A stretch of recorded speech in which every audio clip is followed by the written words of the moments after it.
जय श्री राम। आपका बहुत बहुत स्वागत है। दिल्ली में हुई कांग्रेस और राजद की बैठक में घमासान मचा है। तेजस्वी यादव भड़क गए और ये तक कहकर चले गए कि इस तरह गठबंधन आगे नहीं बढ़ सकता है। और कांग्रेस ने भी तेजस्वी यादव की बेइज्जती करने में कोई कसर नहीं छोड़ी। और जब तेजस्वी यादव बिहार से दिल्ली आए हैं, कांग्रेस के नेताओं से मिल रहे हैं, तब राहुल गांधी और मल्लिकार्जुन खड़गे तेजस्वी यादव से नहीं मिले। ये कुछ इस तरह हुआ कि उनके दर पर पहुंचे थे तेजस्वी यादव, लेकिन उन्होंने बाहर आकर दरवाजे की कुंडी तक नहीं खोली, जाली तक से बात नहीं की तेजस्वी यादव से राहुल गांधी और खड़गे ने। और तेजस्वी यादव को खाली हाथ वापस लौटना पड़ा और बैठक में वो भड़क भी गए। उन्होंने कहा कि गठबंधन इस तरह नहीं चलेगा, फिर देखेंगे आगे जो होगा और बताएंगे। ये कहकर बिना कुछ फाइनल किए तेजस्वी यादव निकल गए। महागठबंधन में सीटों को लेकर हंगामा तो चल ही रहा है, कोई भी एक तय फॉर्मूला नहीं बन पाया है। कांग्रेस सीटों की संख्या से लेकर सीटें कौन सी होंगी इस पर अड़ी हुई है, और कुछ सीटें तो खास तौर पर जिसको राजद भी चाहती है और कांग्रेस भी चाहती है, वही मुकेश सहनी है, वो अपनी ही धुन में है और उन्होंने 10 सीटों पर तो चुनाव चिन्ह भी बांट दिया है, यानी कि उम्मीदवार खड़े कर दिए हैं।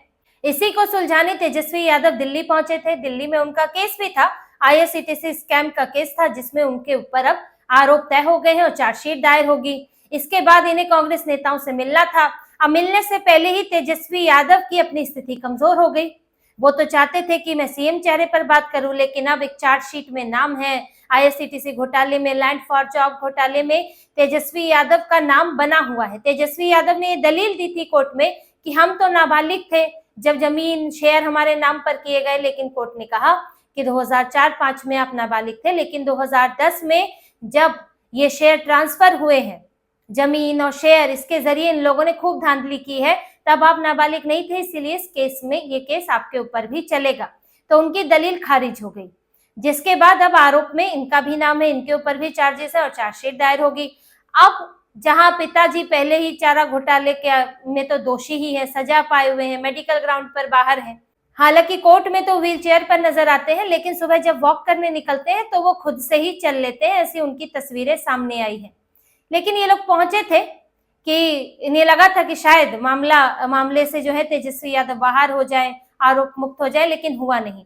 अब जब एक पिताजी आरोप झेल रहे हैं, पिताजी दोषी हैं, अब आपके ऊपर भी आरोप है, तो ऐसे में सीएम चेहरा कैसे बनाया जाए? तो कांग्रेस को एक हथियार मिल गया और यही बात हुई सीएम चेहरे को लेकर। जब तेजस्वी यादव पहुंचे तो बिहार कांग्रेस के नेता और इनके राहुल गांधी के इर्द गिर्द रहने वाले एक बड़े नेता से मुलाकात हुई और तेजस्वी यादव ने वही बात रखी, 55 से 60 सीटें, लेकिन कांग्रेस इससे ज्यादा सीटें चाहती है। बात सीएम चेहरे की हुई तो कांग्रेस ने साफ कह दिया कि एक तो अगर आपको चेहरा बनाया जाएगा, यादव को चेहरा बनाया जाएगा, तो ईबीसी जातियां हैं वो एकजुट हो जाएंगी, दूसरी अन्य ओबीसी जातियों को एकजुट करना एनडीए के लिए आसान होगा। दूसरा, आपके ऊपर भ्रष्टाचार के आरोप, अभी अभी नया नया मामला उछला है, तो सीएम चेहरा बनाना ठीक नहीं रहेगा। अब तेजस्वी यादव मना ही नहीं पा रहे हैं तो भड़क उठे तो ऐसे ही बातचीत को अधूरा छोड़कर वापस आ गए। और इनके बीच में देखिए कुछ सीटें हैं जिनको लेकर मामला और ज्यादा खराब हुआ है। कहलगांव, नरकटियागंज, वारिसलीगंज, चैनपुर, बछवाड़ा। अब कहलगांव में कांग्रेस मजबूत है, लगातार जीतती रही है, तो कांग्रेस ये सीट चाहती है, लेकिन तेजस्वी यादव ने ये सीट झामुमो के मंत्री हैं उनके बेटे के लिए तय कर दी है। यहाँ तक कि तेजस्वी यादव ने यहाँ से प्रचार भी शुरू किया था। नरकटियागंज, वहां पर मुस्लिम आबादी ठीक ठाक है, तो ऐसे में कांग्रेस को लगता है कि वहां से जीत सकते हैं। इसके अलावा वारिसलीगंज, यहाँ पर कांग्रेस 2020 में बहुत कम अंतर से पीछे रह गई थी, तो लगता है कि इस बार उस अंतर को पाट सकते हैं, तो ये सीट चाहती है।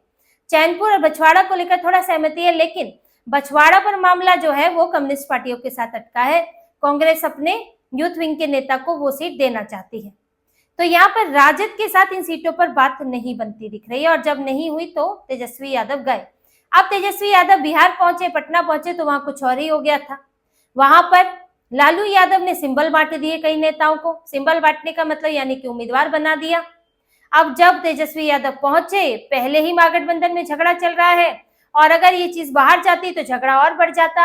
तो जब वो पहुंचे तो उन्होंने वो चुनाव चिन्ह वापस लिए जिनको मिले थे, वो बारी बारी राबड़ी आवास पहुंच रहे हैं, अपना ये सिंबल वापस कर रहे हैं। तो यानी कि कुछ भी कंफर्म नहीं हुआ है, सिवाय एक बात के कि तेजस्वी यादव राघोपुर से नामांकन उन्होंने कर दिया है। और देखिए, नामांकन की आखिरी तारीख है 17 और इतने दिन बीत गए हैं, अभी इनका सीट शेयरिंग का ही फॉर्मूला तय नहीं हुआ है। और अगर अभी ये फ्रेंडली फाइट लड़ेंगे तो इस पर कुछ उसके साथ कुछ सीटों पर फिर सहमति बनेगी, नहीं तो फिर 17 तारीख तक फाइनल तो करना ही पड़ेगा। और किस तरह फाइनल होगा ये देखना होगा, क्योंकि दिल्ली जाकर भी अगर बात नहीं बन रही है और राहुल गांधी नहीं मिल रहे हैं, मल्लिकार्जुन खड़गे नहीं मिल रहे हैं, तो इसका मतलब ये है कि वो इसे फाइनल नहीं करना चाहते। क्योंकि देखिए, अब बड़े नेता अगर मिल लेते हैं तो उसका मतलब होता है फिर अंतिम, फिर नीचे के लेवल के जो नेता होते हैं, कृष्णा लबरू है, राजेश राम है, फिर उनका दखल नहीं रहेगा। फिर राहुल गांधी ने अगर किसी बात पर हाँ कह दी तो हाँ कह दी, ना कह दी तो ना कह दी, फिर कोई गुंजाइश नहीं रहती है। इसीलिए बड़े नेता मिलने से बचते हैं और यही हुआ है कि ये कुछ फाइनल नहीं करना चाहते, इसीलिए तेजस्वी यादव से मिल नहीं रहे हैं। ये इसी बात पे अड़े रहना चाहते हैं और तेजस्वी राहुल आमने सामने, राहुल तेजस्वी के सामने नहीं आना चाहते। आए थे तेजस्वी यादव राहुल गांधी और मल्लिकार्जुन खड़गे से मिलने ही, लेकिन वो हो नहीं पाया। अब तेजस्वी यादव देख ले महागठबंधन में उनकी स्थिति क्या हो रखी है। वो कहते हैं मैं तो बड़ी पार्टी का नेता हूँ, हमारी पार्टी सबसे ज्यादा मजबूत है महागठबंधन में, लेकिन उनकी हालत कांग्रेस ने क्या कर दी है और क्यों की है ये? क्योंकि इस बार 4-5 बार राहुल गांधी ने दौरा कर दिया, राहुल गांधी के पीछे पीछे चल रहे थे ये वोट अधिकार यात्रा में, इसलिए कांग्रेस की हिम्मत बढ़ गई। आखिर कांग्रेस राजद के बिना है क्या? कांग्रेस किस बात के लिए इतना अड़ी है? अब ये तेजस्वी यादव सोचे कि आखिर उन्हें कांग्रेस की जरूरत है कि कांग्रेस को उनकी जरूरत है। तो महागठबंधन में डर भी बहुत है, सुरक्षा बहुत है और फिर भी सबको ज्यादा से ज्यादा चाहिए। मुकेश सहनी पर भरोसा नहीं है कि मुकेश सहनी अब भी कहीं, हालांकि एनडीए की तो सीट लॉक हो चुकी है, लेकिन वो क्या वाकई अब भी जो है महागठबंधन के साथ रहेंगे? अगर यही स्थितियां बनी रहती हैं तो क्या फैसला लेंगे? क्योंकि वो भी बढ़ चढ़कर सीटें मांग रहे हैं, तो बड़ी मुश्किल है। दिल्ली में एक हल निकलने की बात हो रही थी, वो हल निकला नहीं है और लगातार तारीखें आ रही हैं कि कल महागठबंधन का की सीट शेयरिंग होगी, आज सीट शेयरिंग होगी, लेकिन हो नहीं पा रही और अभी भी मामला नहीं सुलझा है। मामला कांग्रेस और तेजस्वी यादव के बीच में ज्यादा फंसा है, लेकिन मुकेश सहनी भी पीछे हटने को तैयार नहीं है। अब अगर दिल्ली जाकर भी नहीं सुलझता है तो फिर यहाँ तो बात मनमानी है कि फिर आप अपने रास्ते चले, हम अपने रास्ते चले, आखिरी में तो यही नतीजा निकल सकता है।